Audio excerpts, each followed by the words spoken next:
নজর রাখবো পরবর্তী খবরের দিকে। দেওয়াল লিখনের অপরাধে চাকরিহারা দুই বিজেপি কর্মী। বিজেপি প্রার্থী দিলীপ ঘোষের সমর্থনে দেওয়াল লিখন, আর সেটাই অপরাধ হয়ে দাঁড়ালো। বর্ধমান দুর্গাপুরের বিজেপি প্রার্থী দিলীপ ঘোষ, দুই বিজেপি কর্মী দুর্গাপুরের শোভাপুর গ্রামের বাসিন্দা। বেসরকারি হাসপাতালে কর্মরত ছিলেন তারা। ঘটনায় অভিযোগ তৃণমূলের বিরুদ্ধে। অভিযোগ পার্টি অফিসে গেলেই মিলবে চাকরি, যদিও তৃণমূলের তরফ থেকে সেই অভিযোগ অস্বীকার করা হয়েছে। কাল হয়ে দাঁড়ালো দেওয়াল লিখন। বিজেপি প্রার্থীর হয়ে তার সমর্থনে দেওয়াল লিখন করতে গিয়ে এবার চাকরিহারা দুই কর্মী যারা বেসরকারি হাসপাতালে কাজ করতেন, এবং তাদেরকে বলা হয়েছে যে যদি তারা পার্টি অফিসে যান, অর্থাৎ তৃণমূলের তরফ থেকে বলা হয়েছে যদি তারা পার্টি অফিসে যান তাহলেই তাদের চাকরি মিলবে, নচেত নয়। অর্থাৎ ভোটের আগে সবকা সাথ সবকা বিকাশ লিখতে গিয়ে চাকরি আর সাথ দিল না। বিজেপি প্রার্থী দিলীপ ঘোষের সমর্থনে দেওয়াল লিখনই অপরাধ হয়ে দাঁড়ালো, কাল হয়ে দাঁড়ালো। চাকরি হারাতে হলো দুজনকে। বেসরকারি একটি হাসপাতালে কর্মরত ছিলেন তারা। সেক্ষেত্রে তাদের অভিযোগ যে তৃণমূলের তরফ থেকে বলা হয়েছে পার্টি অফিসে গেলেই চাকরি মিলবে, যদিও তৃণমূলের তরফ থেকে এই অভিযোগ এক প্রকার অস্বীকার করা হয়েছে। কিন্তু দুই বিজেপি কর্মী তারা তাদের চাকরি হারিয়েছেন এই দেওয়াল লিখনকে কেন্দ্র করে। কেন তারা বিজেপির সমর্থনে দেওয়াল লিখেছেন,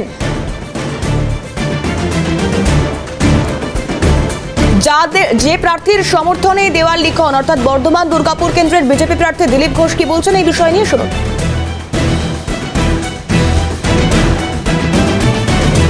যে অত্যাচার করছেন, কালকে দেওয়াল লিখেছিল বলে আমার দুজন কর্মীকে কাজ থেকে ছাঁটাই করে দিই। আমি ওই কর্তৃপক্ষকে বলতে চাইছি, চামচাগিরি একটা সীমা আছে। সে কি পার্টি করবে তুমি ঠিক করতে পারো না। শয়ে শয়ে কারখানা যারা বন্ধ করে দিয়েছে, তোমার কারখানা তারাই বন্ধ করবে। সেখানে তোমার ঝান্ডা, ওখানে ঝান্ডা লাগবে, আমার পায়ে লক্ষণের পায়ে পড়তে হবে, কারখানা খুলে দাও। সেদিন আসবে, আমরা বন্ধ করি না, আমরা খুলি। সেই জন্য এই ধরনের রাজনীতি যদি এই নেতাদেরকে বাছাই করো, দিলীপ ঘোষ কিন্তু ভোটের পরে হিসাব নেবে, আর কড়াই গন্ডা সুদ সহ নেবে বলে দিচ্ছি। তৃণমূলের তরফ থেকে স্থানীয় তৃণমূল নেতৃত্ব কি বলছেন শুনুন। ভারতীয় জনতা পার্টির তো একটাই কথা, যদি কেউ হোঁচট খায়, মোটরসাইকেল থেকে পড়ে যায়, কেউ হয়তো কাজ থেকে কাজ ঠিক মতন করেনি, রাত্রেবেলা ঘুমিয়ে গেছে, সেখান থেকে সরে গেলে তৃণমূলের নাম দিয়ে পার করো। বাংলার মাটিতে সব চলবে না। বাংলার মাটিতে দেখুন, যে যেখানে কাজ করে সেখানে করুক, সেখানে কোনো অসুবিধা নেই, কিন্তু কাজের কোনো ত্রুটি আছে কিনা সেটা তাকে প্রকাশ করে বলতে হবে। ম্যানেজমেন্টের সঙ্গে কথা বলতে হবে। বিজেপি যদি না পারছে আমাদেরকে বলুন, আমরা ম্যানেজমেন্টের সঙ্গে কথা বলবো। আমরা মানুষের সেবা, আমরা বলবো না আপনাকে তৃণমূল করতে হবে, কিন্তু আপনার যাতে কাজ না যায় তার আপনি আমার ফোন নাম্বার নিয়ে নেবেন, আমি আপনার হয়ে বলতে যাব। আরো বিস্তারিত এই ঘটনা নিয়ে জানবার চেষ্টা করব। রাজেশ আমাদের প্রতিনিধি রয়েছেন আমাদের সঙ্গে টেলিফোন লাইনে। রাজেশ, ঠিক কি অভিযোগ, কেন শুধুমাত্র দেওয়াল লিখনের কারণেই চাকরি হারাতে হলো এই দুই বিজেপি কর্মীকে? একদমই তাই। যে ঘটনা ঘটেছে সেই ঘটনা হচ্ছে অত্যন্ত অমানবিক ঘটনা, এবং এই ঘটনার জেরে কিন্তু কার্যত কিন্তু যেটা দেখা যাচ্ছে যে এখানকার যারা বিজেপি কর্মী আছেন সেই বিজেপি কর্মীরা কিন্তু মানে একদমই পরিষ্কার অর্থে কিন্তু তারা কিন্তু এখন মানে এই দুই বিজেপি কর্মী সুভাষ গোপ এবং মিলন মন্ডল, এই দুই বিজেপি কর্মী কিন্তু তারা যথেষ্ট একটা মানে ঘুম উড়ে গেছে রাতে তাদের, যে এমন একটা অবস্থার মধ্যে তারা পড়েছে। কারণ তাদের যে বক্তব্য, সে বক্তব্য হচ্ছে শুধুমাত্র দেওয়াল লিখন তারা করেছিলেন। দুর্গাপুরে শোভাপুরে একটি বেসরকারি হাসপাতালে তারা কাজ করেন, এবং ওই এলাকায় দেওয়াল লিখন করেছিলেন বর্ধমান দুর্গাপুর কেন্দ্রের যিনি বিজেপি প্রার্থী রয়েছে দিলীপ ঘোষের সমর্থনে। আর এরপরেই তাদেরকে চাকরি খোয়াতে হলো, এবং এই চাকরি খোয়ানোর পর কিন্তু তারা এখন চিন্তা করছেন যে আগামী দিনে সংসার কিভাবে চলবে।